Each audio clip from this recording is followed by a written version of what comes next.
Squeep boop bop boop bop bop bop bop bop. Hey, it's been a minute. A couple weeks back, I did an album review of Ever Since by Bladee. Check out that video if you haven't already seen it. But yeah, when I first made the video, I honestly didn't think much of it, but to my surprise, this has some of the highest engagement on my channel, so thank you very much for that. But yeah, to that point, a lot of the comments you guys were giving under the video were saying, oh, review this album by Bladee, or review this Echo 2K project. I've been listening to your comments, I've been thinking about them. So I thought, you know what, instead of doing one extra album review and pleasing like 3 people, I'm thinking why not do a tier list and just piss off 100, right? So that's what we're gonna do. You guys are not gonna like my opinions at all, and that's kind of the best part about this. I am not a Bladee listener. I do not like Blade's music, especially after listening to this discography, but that's fine. This is what you guys asked for, so don't get upset. At least don't get too upset. You could be upset. But yeah, that's what's gonna happen. I'm just gonna rank his entire discography going in chronological order, because that's how I listen to them. Yeah, let's do it. Let's see where this goes.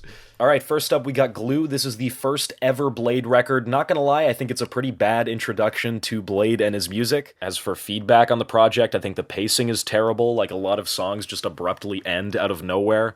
As well, Blade's trademark whiny and yelpy and convulsing vocals are here, alongside all of that delay and reverb, which just drowns out the mix completely. A lot of tracks here have nicely swelling introductions and endings, kind of like the opening and closing tracks, but like Bladee just opens his mouth and then everything sounds terrible after that. And because that delay and reverb is on his vocals, like you hear these whines and yelps and voice cracks and you get to hear it 7 times over. Because of that, I don't like that at all. It sucks. I was kind of rooting for a few songs on here in which his vocals actually were a bit clearer in the mix, but unfortunately those songs just had weaker instrumentals on the project, and that's kind of the draw for Bladee albums, the instrumentals. So to see sucky instrumentals on here isn't that great either.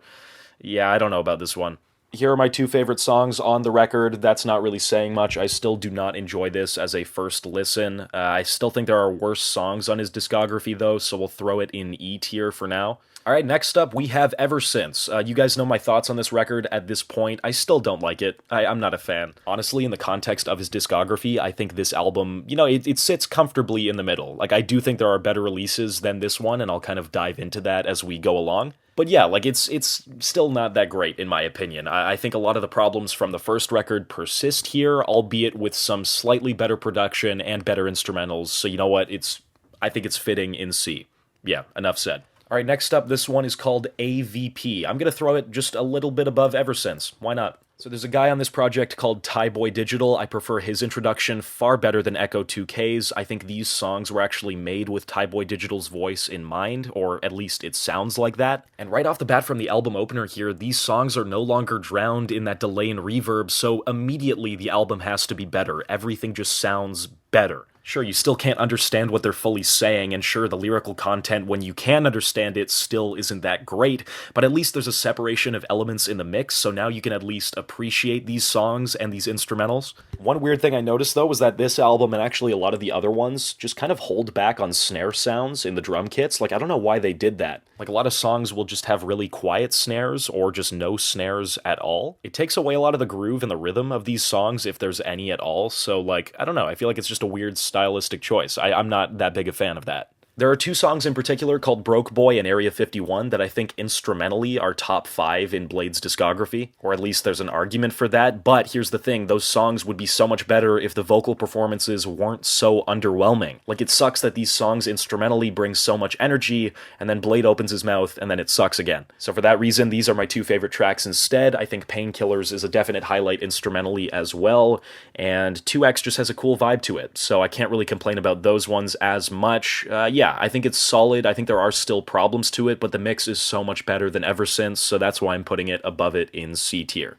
Okay, next up we have this one. It's called D and G. The album is way too long for my liking, but it is a collaboration album, so a lot of artists here have their own solo tracks. In my opinion, though, you could have cut 2/3 of this album out and it wouldn't have made a difference. There's a song called Nosebleed, I think, and the mix was just terrible on it. As well, the song Scarecrows just sounds like a B-side off of Ever Since, so, like, we don't really need this. We don't need it here. One thing I will say, though, is that this album, and actually his entire discography thus far, has gotten more energetic in terms of the instrumentals. Yeah, like, Blade's discography is kind of lifeless to me at times, so it's nice when some instrumentals here have a bit of bounce and a bit of energy. I find it interesting that despite the fact that these instrumentals are getting more lively, I think Bladee himself is not making any efforts to do the same. At times, the reverb and delay is taken off too, which I can appreciate. So yeah, these are my two favorite tracks on the record. They both prove that you can do those cold, wintry instrumentals without smothering it in those effects. Yeah, I like what they're doing instrumentally here. I think it is an improvement over Ever Since as well. So yeah, I'll throw it right there. All right, next up, Working on Dying. Let's throw it D tier.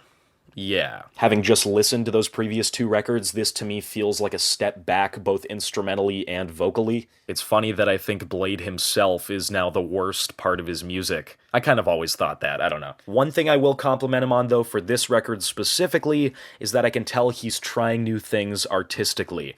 Whether that's through stuttery production or him actually singing in his higher register, he's a good singer, he's just not using it properly. Even if a lot of these risks don't work in my eyes, I think he's at least trying to grow as an artist, which I like in the context of his discography. I think this is one of his more ambitious records. Here are my two favorite tracks on the record. I still don't think it's that great of an album, but because of those risks, I do think there is a lot of potential for his music going forward. I'm comfortable with it there on the tier list. Let's see where he takes it. Alright, next up we've got Red Light. Let's just throw it in the F tier.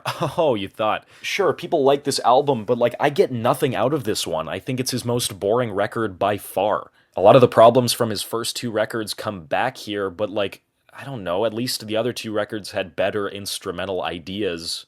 By the end of the first few songs, the whole concept and album and vibe of it is just worn thin, completely thin. It's so boring. Again, Bladee himself is the worst part of his music, and now I'm confident in saying that. Here are my two favorite songs from the record. I kind of just picked them at random, really. One of the worst albums, if not the worst album in his discography, F tier. Alright, next up we've got Ice Dancer. More people are going to be mad about this. Let's throw it right in the E tier. Yeah. So Ice Dancer is the second album he released in 2018 after Red Light. Not gonna lie, I think he should have taken more of a break between releases. Also, timeout, I have no idea what the hell's going on with any of these album covers. This one's kinda ugly in my opinion. I think Ever Since is still his best album cover. So anyway, on to the music. This album has the most streamed Bladee song of all time. It's called Be Nice to Me. It's not my favorite. His voice sounds terrible on it.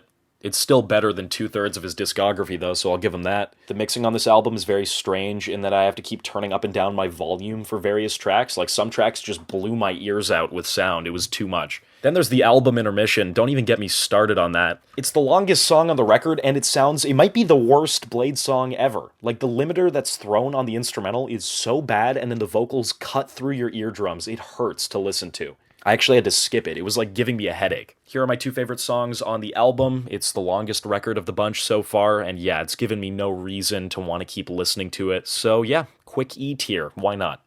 Next up, we got Trash Island. Trash. B tier. We'll throw it in B for now. I find the mix on this project is a lot better than most of these albums as well. It's a shorter project, which is very welcome, in my opinion. Most Bladee albums way overstay their welcome, the concept gets worn thin so quickly, so it's nice to see a shorter project here. And I'm not just saying that because I don't like his music, I'm saying that because I just think his music is better suited for a shorter format, like an EP or a short album. Again, Tyboy Digital is one of the highlights here. He sounds really good in comparison to the others. Though Bladee and Echo 2K still sound awful, I will give Bladee some credit. I think Victim is his best vocal performance ever. Actually, that whole track is kind of a breath of fresh air for Blade's discography. And it matches the vibe of the album cover too. I think it's fitting for what he's trying to do. But then 2 songs later, you have something like The Void, which just sounds awful again. The song in the middle, Western Union's kind of a middle ground between the two. I understand why it has as many streams as it does, but I don't know, I think the flow's kind of annoying here. Here are my 2 favorite songs on the album. I still don't enjoy Blade's music, but at least I can acknowledge this project feels like a more cohesive vision and a better executed vision. Alright, next up we have Exeter, or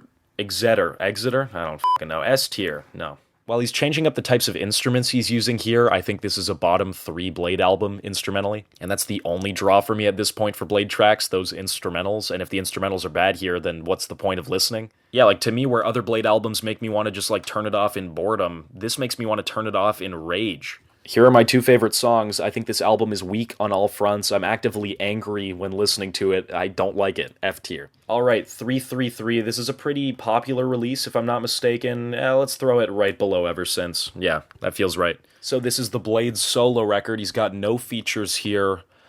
oh boy. He uses guitars to begin some songs, that's kind of new, a welcome addition, kind of any variety at this point is welcome, but Blade's vocal delivery still kind of sucks. The lyrics suck too. At one point he shouts out his Twitter like, what am I gonna, I'm gonna follow you? Oh, let me go follow you. It's just one of many confusing choices on this record.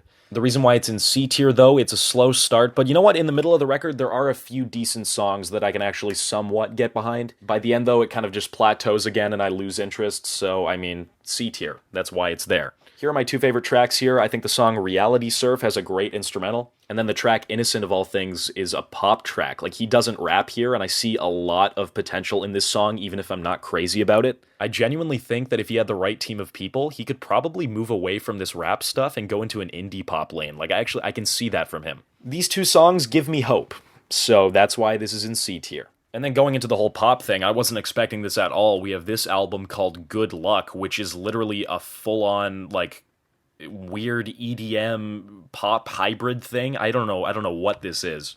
So Good Luck is a collab album with a guy called Mecha Talk as well. This is his third album in 2020. Dude, take a break. The intro to the album's a full-on instrumental. That's sick. Why aren't these all just instrumental albums? They'd sound so much better without Blade's vocals. The whole transition into this strange kind of EDM pop lane, I wasn't expecting that at all, so that's kind of interesting. Here are my two favorite tracks. I'm not even that crazy about them. One of them doesn't even have his voice on it, and the other one just somewhat sounds alright. Like, I think it fits his voice the best. I don't know how to feel about this release. Like, it's kind of, I'll put it in D tier right next to this one, because they kind of do the same thing, in that there's a lot of experimentation, it's a lot of welcome experimentation, but it just, the whole vision isn't executed all that great. Alright, next up we have The Fool. I'm gonna throw it in A tier. I think it's his best album. And yeah, the EDM was short-lived, like right back into the rap stuff here.